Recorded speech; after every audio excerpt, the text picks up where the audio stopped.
As promised, here he is, TSN hockey insider Pierre LeBrun from his spacious estate in Toronto. Pierre, we are a little over a month away from Trade Center here on TSN. One of my favorite days of the year. I know it's your busiest day of the year.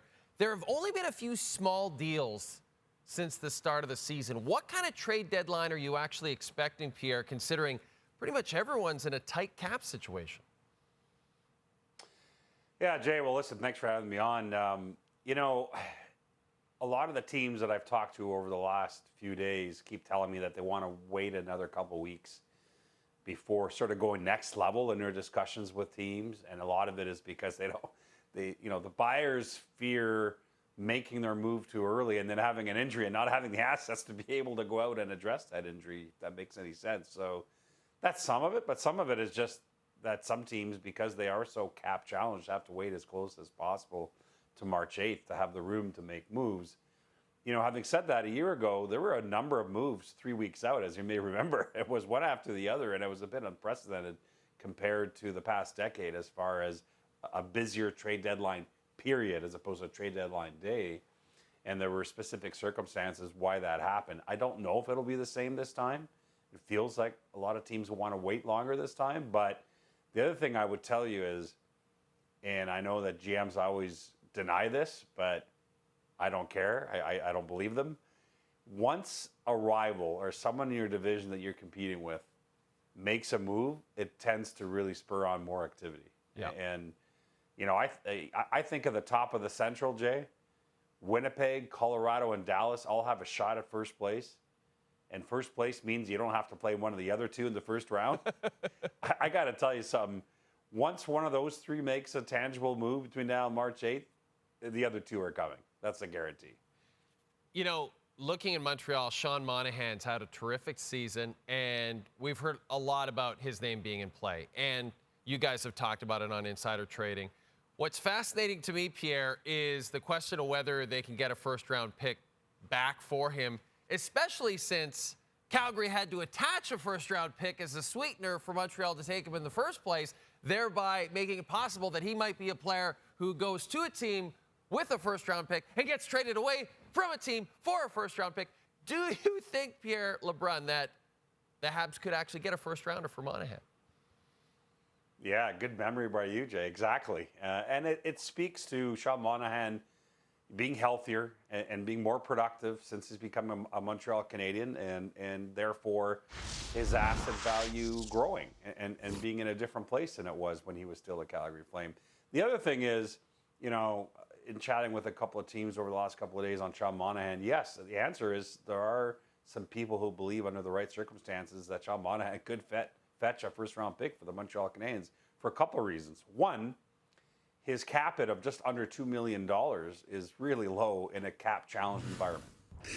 And imagine if the Habs eat half of that to make him a player that basically is just under $1 million at the deadline.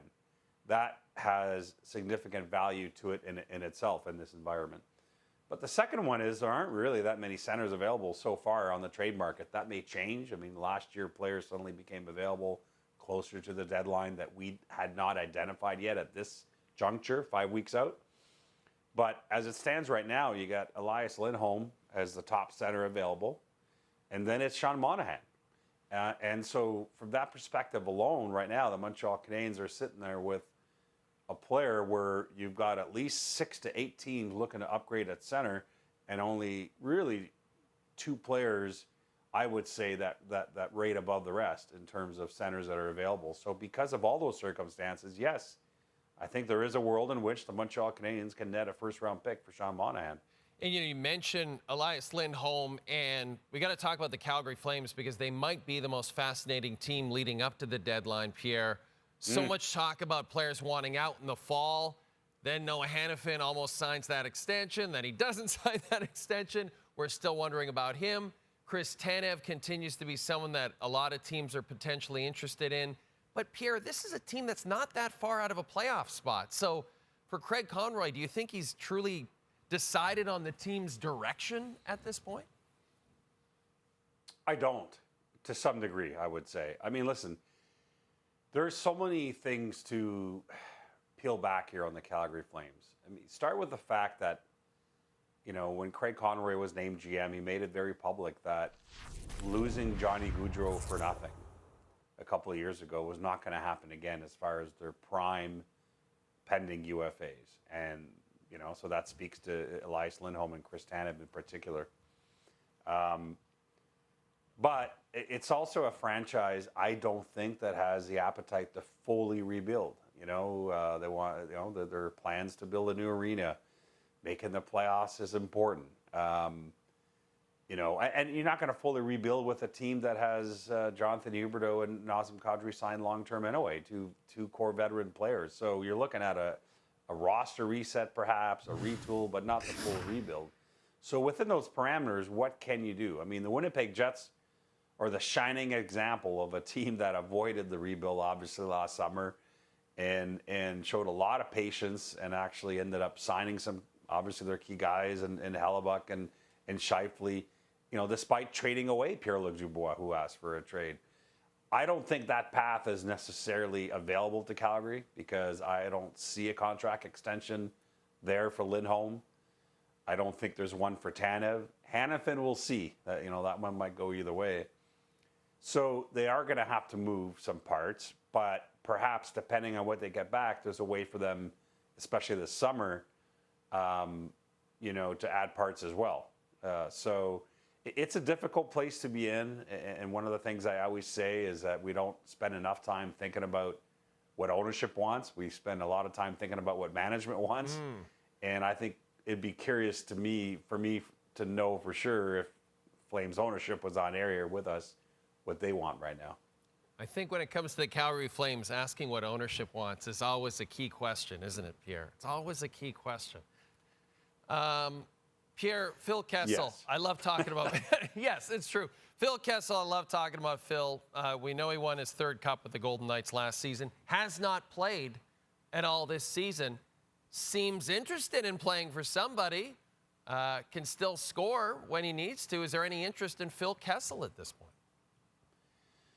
Well, the first question that I sought out to answer here this week was checking with someone close to him to say, is Phil Kessel still hoping to play in the NHL? I mean, it's pretty late in the game here. And the answer was an emphatic yes, that Phil Kessel is still holding out hope to catch on with an NHL team at this juncture. Obviously, as you know, Jay, he's got to sign with someone before March 8th to be eligible to play in the playoffs, if it's a playoff team that he signs with. So there's your deadline. His own deadline.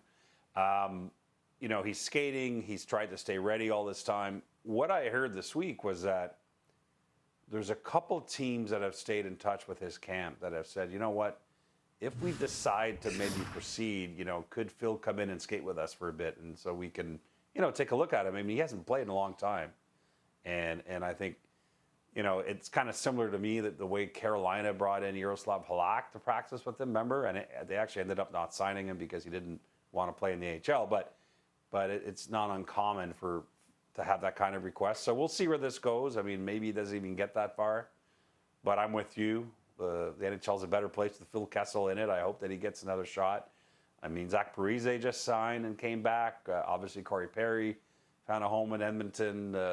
Why not make it a hat trick here with the return of Phil Kessel? Boy, it'd be fun. It would.